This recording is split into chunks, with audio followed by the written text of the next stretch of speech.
I couldn't be more excited about today's recipe than, woohoo, here we go. We're gonna make root beer floats. That's right, root beer floats, but gelatin style. You know how I love my gelatin. All right, so now what we're gonna do, we're gonna start by adding 1/2 cup of cold water and 2 packets of gelatin, which they're about a tablespoon a piece, I believe, in these packets.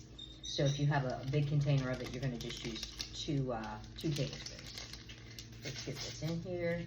And we're gonna give it a quick little stir, and we're gonna let it bloom. Righty, once that's all thickened and bloomed, we're gonna add in 1/2 cup of steaming, boiling hot root beer. That's right. And we're gonna stir this all up and make sure that it's all dissolved real well. Next, keep that root beer handy. We want 2 cups of chilled or room temperature root beer, and we're gonna go ahead and add that to it and give it a good stir yet again. Look at them bubbles. Nice foam. Once you've got that all mixed together, we're gonna go ahead and pour these into our cups. And you wanna fill them about 3/4 of the way full. And we're gonna put these in the refrigerator. Once these are chilled, then we're gonna do, the floating part. Alrighty, now let's get on to that floating part. We're gonna start by adding 1/4 cup of cold water and 2 packets of Knox gelatin.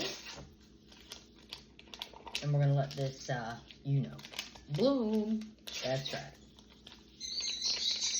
Alrighty, now that that's all like gelled up, now we're gonna add 1/4 cup of boiling hot water.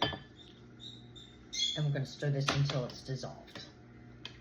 Alrighty, and for the next step, you wanna either on a stovetop or in a microwave, you wanna melt down 1.5 cups of vanilla ice cream. You wanna make sure that's good and hot. And we're gonna stir this all together and make sure that it's mixed in with the gelatin real well. This is gonna be so good. Next, pull those root beer gelatin parts out of the fridge. Now it's time to make them float. I'm gonna go ahead and pour this right on top.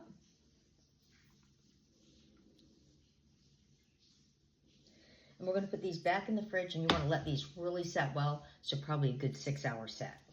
Refill the other one, get them back into the fridge.